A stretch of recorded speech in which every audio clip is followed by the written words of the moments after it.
유럽 여행을 떠나 유서 깊은 도시를 지나다 보면 누구나 발견할 수 있는 공통점이 있습니다.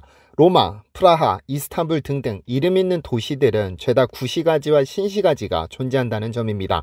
이들 도시는 구시가지, 즉 옛날 모습을 그대로 간직한 도시는 최대한 원형을 보존하며 손대지 않고 옛 모습을 그대로 살려둡니다. 건축 양식, 도로 등등 도시를 상징하는 모든 것들을 그대로 보존함으로써 그 자체로 하나의 관광 상품이 됩니다. 그런데 한국에서는 옛날 모습 중 반드시 지워야 하는 것이 있습니다. 우리 민족의 정신과 어를 말살시키기 위한 목적으로 행해진 건물, 교육, 문화, 언어 등등 아주 사소한 것 하나도 전부 지워버려야 하죠. 바로 일제시대의 잔재인데요. 35년간 한국을 식민 지배했던 일제는 우리 민족의 정신과 어를 말살시키기 위해 수없이 많은 만행을 저질렀습니다. 우리의 교육 체계를 바꾸었고 언어를 바꾸었고 종교를 바꾸었죠. 그런데 약 20여 년 전 한국에서는 일제 잔재를 철거하자며 광화문에 버티고 섰던 거대한 건물 하나를 폭파시켰습니다. 그리고 그 아래에서는 충격적인 비밀 공간이 하나 발견됐는데요.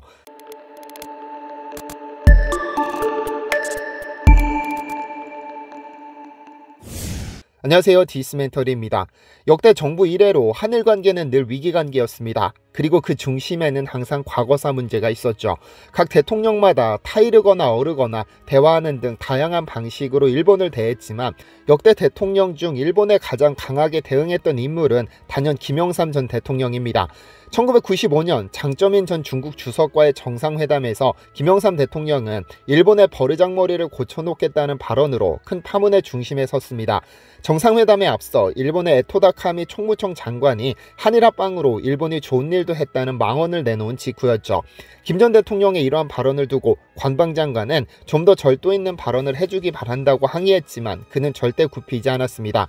사실 김 전 대통령은 취임 첫 해부터 역사 바로 세우기라는 슬로건을 내세우며 반일 행보를 시작했습니다. 그중 대표적인 것은 바로 35년간 식민지배당한 시기를 상징하는 조선총독부 건물 철거입니다. 일제 잔재란 일본 제국주의 식민 통치로 한국에 남아있는 유형, 무형의 일본 제국주의의 흔적이라고 정의할 수 있는 바, 일제로부터 해방된 지 벌써 80년 가까이 되어가지만 아픈 상처는 아직도 곳곳에 남아있습니다. 특히 일제 강점기 뼈아픈 역사를 고스란히 간직한 건물이나 유적지가 우리나라 전역에 존재합니다. 대표적으로 일본이 용산을 철도기지화하기 위해 지은 용산철도병원이 있죠. 80년 가까운 시간 동안 한국에서는 많은 일제잔재가 철거됐지만 1995년에야 철거된 상징적인 건물이 있습니다. 바로 조선총독부 건물입니다. 지금의 경복궁 앞에 떡하니 버티고 섰던 이 건물은 그 계획부터 철저히 조선의 어를 말살시키기 위한 목적이 컸습니다. 1926년 일제가 한반도 식민 통치를 위해 10년간 연 200만 명의 조선인을 동원해 건립한 건물로 1993년까지 경복궁을 가로막으며 그 자리에 존재했었습니다. 그런데 이 건물이 지어지던 당시 일제는 일부러 조선시대 법궁인 경복궁을 가로막고 세웠습니다. 조선 왕궁의 맥을 끊겠다는 목적으로 일본을 상징하는 날일자 모양으로 지었으며 당시 일본이 남산에 지은 조선신궁을 정면으로 바라볼 수 있도록 하였고 500년 조선의 상징과도 같은 경복궁 중심축을 동쪽으로 3.5도 틀어버렸습니다. 여기에 당시 많은 제국주의 국가가 권력을 상징하기 위해 박아넣은 중앙에 높고 큰 돔도 빼놓지 않았죠. 그러나 1993년 4월 1일 당선된 지 한 달 지난 시점에서 김영삼 전 대통령은 국립박물관으로 사용되고 있던 이 건물의 철거를 지시합니다. 당시 철거를 두고 일제의 침략을 상징하는 건물을 그대로 살려둬 역사교육의 공간으로 쓰자는 일부 반대 의견도 있었지만 결국 1995년 8월 15일 완공된 지 70년 만에 생중계로 폭파시키기로 결정했죠.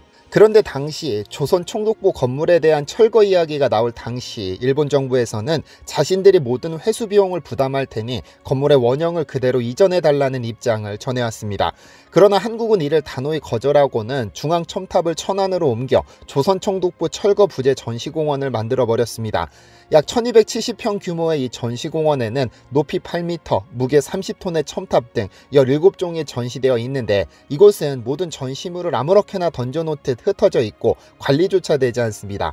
왜냐하면 일제 잔재이자 우리나라의 치욕스러웠던 과거의 상징을 전시하되 홀대하는 방식으로 운영하기 때문입니다. 건물의 상징과도 같았던 첨탑이 지하 5m 아래에 매장되어 한국인들이 위에서 아래를 내려다볼 수 있도록 전시시킨 점만 봐도 쉽게 알 수 있는데요. 그런데 첨탑을 철거하고 완전한 폭발을 일주일 앞둔 8월 8일 건물 지하에서 수상한 지하 공간이 발견됩니다. 어둡고 음산한 분위기를 풍기는 계단을 내려가면 철문이 보이고 문을 열자마자 지하 공간이 펼쳐집니다. 약 27평 규모로 4개의 방과 복도로 이루어져 있는 이 공간에는 한 명의 간신히 들어갈 수 있는 0.2평 독방과 5평, 2평 정도의 방이 만들어져 있었고 각 방으로 통하는 14cm의 두꺼운 철문은 방음을 위해 그 속을 나무와 모래로 채워 넣었습니다. 왜냐하면 이 공간은 일제강점기 독립운동가들을 고문하던 비밀 장소로 사용했기 때문입니다. 지하에서 발견된 이 공간은 각 방에 배수로가 설치되어 있었는데 일부 전문가들은 이 배수로는 독립운동가들을 고문하는 과정에서 흘린 피를 닦아내기 위한 시설로 추정했었는데요. 그런데 당시 이 건물을 점유해 사용하던 국립중앙박물관은 전직 서대문 형무소 교도관 2명이 지하실을 살펴본 결과 잠금장치와 감시창 등의 시설로 밀어볼 때 일제시대 사용되던 전형적인 고문실임을 확인했다고 밝혔습니다. 0.2평이면 고작 가로 세로 81cm에 불과한 공간이며 이곳에 갇힌다면 그 누구도 정상적인 움직임이 불가능합니다. 그런데 놀라운 것은 건립 후 70년이 지나기까지 이 장소에 대해서는 그 어떤 증언이나 자료가 남아있지 않다는 점입니다. 혹시 이에 대한 증언이 전혀 남아있지 않은 것이 그곳에 들어간 그 누구도 살아 돌아오지 못했기 때문이 아니었을까 하는 의문을 지울 수 없습니다. 얼마나 많은 독립투사들이 이곳에서 피 흘리다 생을 마감하셨을지 생각만 해도 가슴이 미어집니다. 디시멘터리에서는 여러분의 제보를 기다립니다. 제 채널에서 다뤘으면 좋겠는 뉴스 또는 널리 알려졌으면 하는 영상은 디시멘터리 네이버.com으로 보내주시면 소중히 제작하겠습니다. 시청해주셔서 감사합니다.